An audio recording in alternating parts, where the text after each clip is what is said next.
امام شافعی فرماتے ہیں جن گھروں میں لوگ فجر کی نماز کے وقت سوئے ہوتے ہیں ان گھروں میں رزق نہیں آتا. آپ فرماتے ہیں فجر کا وقت اللہ کے دینے کا وقت ہے، اس وقت اللہ بانٹتا ہے.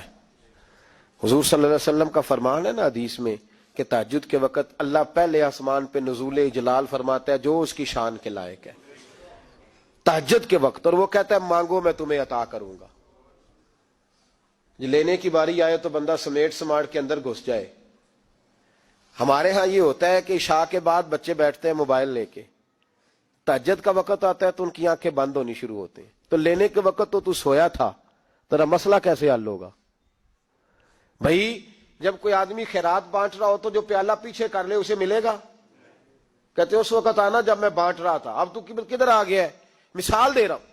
تو فجر کا وقت مانگنے کا ہے، تو ساری رات تو گزر گئی گیمیں کھیلتے ٹی وی دیکھتے، اور جو لینے کا وقت تھا تو سو گیا، تو کیسے آئے گا تیرے پاس؟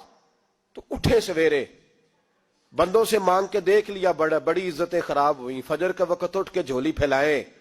میرے رسول پاک علیہ السلام فرماتے ہیں، رب فرماتے ہیں جب بندے میرے آگے جھولی پھیلاتے ہیں مجھے شرم آتی ہے، کیسے خالی واپس کر دوں. سورہ طلاق 2-3 نمبر آیت کی گھر جا کے تلاوت کریں. رب کریم نے فرمایا وَمَن يَتَّقِ اللَّهَ يَجْعَل لَّهُ مَخْرَجًا، فرمایا جب تو اللہ سے ڈرے گا تو اللہ ہر مشکل سے نکلنے کا تجھے رستہ عطا فرما دے گا. اور کیا خوبصورت انداز ہے قرآن مجید کا، اور ہم نے اس کا لاکھوں بار تجربہ کیا، بیسوں اور سینکڑوں بار یہ چیز ذاتی طور پر پریکٹیکل سے گزری. اللہ نے فرمایا ہر مشکل سے نکلنے کا رستہ بھی دے گا، وَيَرْزُقْهُ مِنْ حَيْثُ لَا يَحْتَسِبُ، اور اللہ تجھے وہاں سے رزق دے گا کہ تو نے کبھی سوچا بھی نہیں ہوگا. وَيَرْزُقْهُ مِنْ حَيْثُ لَا يَحْتَسِبُ، سے دے گا کہ تو نے کبھی سوچا بھی. ایک صحابی تھے حضرت عوف بن مالک رضی اللہ تعالیٰ، کہتے میرا بچہ کافروں نے قید کر لیا، گھر میں غربت پہلے بڑی زیادہ تھی، میں دروازہ رسول پہ آیا، حضور اب کیا کروں؟ تو کہتے ہیں نبی پاک نے فرمایا بھروسہ اللہ کی ذات پہ کر، توکل اللہ کی ذات پہ کر، اور گھر جا کے تسبیح لے کے میاں بیوی بیٹھ جاؤ اور پڑھو لا حول ولا قوت الا باللہ العلی العظیم، جاؤ پڑھو جا کے. کہتے میں گھر بیٹھا ابھی چند تسبیحاں پڑھی تھیں کہ دروازے پہ دستک ہوئی، دروازہ کھولا تو میرا بیٹا دروازے پہ کھڑا تھا، پلٹ کے دیکھا تو 400 بکریاں بھی لایا تھا. اور میں نے کہا بیٹا یہ کیسے آ گئی؟ کہنے لگے ابا جی مجھے ایک حویلی میں کافروں نے قید کیا ہوا تھا، میں بڑا پریشان تھا، لیکن ابھی تھوڑا دیر پہلے پتہ نہیں کیا ہوا ہے، میں نے یوں ہاتھ لایا تو رسیاں کھل گئی، باہر نکلا ہوں تو 2-3 بندوں پہ نیند کا ایسا غلبہ تھا کہ بے ہوش ہو کے گرے ہوئے تھے.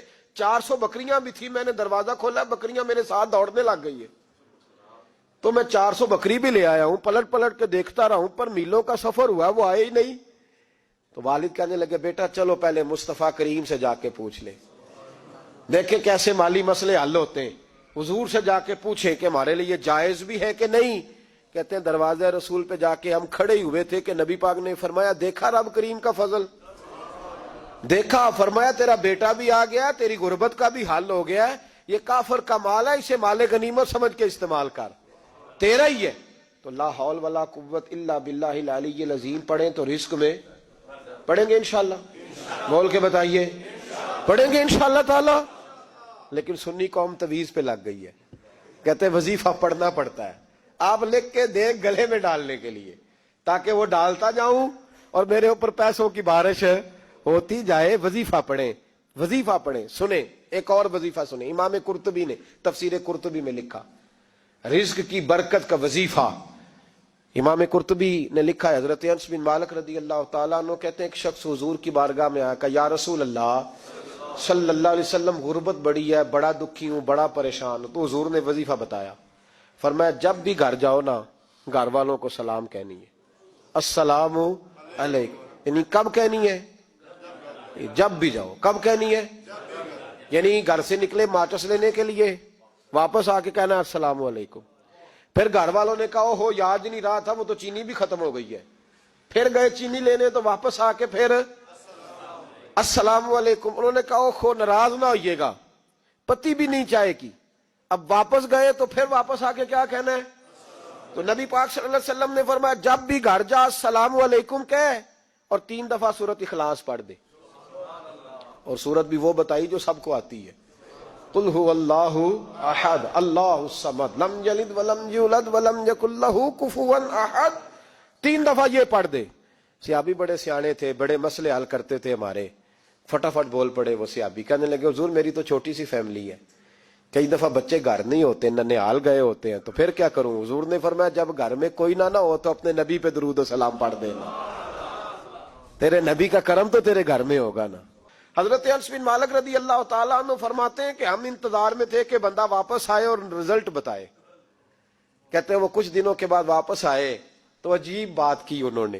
ہمسایوں سے کئی دفعہ بندے کی نہیں نا اتنی بنتی, اور کئی دفعہ لگتا ہے کہ میرا ہاتھ اوپر ہی رہے, یہ کہیں مجھ سے تگڑے نہ ہو جائے. کہتے ہیں وہ آئے تو نبی پاک صلی اللہ علیہ وسلم نے کہا کیا حال ہے تیرا؟ تو عرض کرنے لگے یا رسول اللہ صلی اللہ علیہ وسلم وظیفہ تو میں نے اپنے لیے پوچھا تھا اور میرے تو ہمسائے بھی امیر ہو گئے.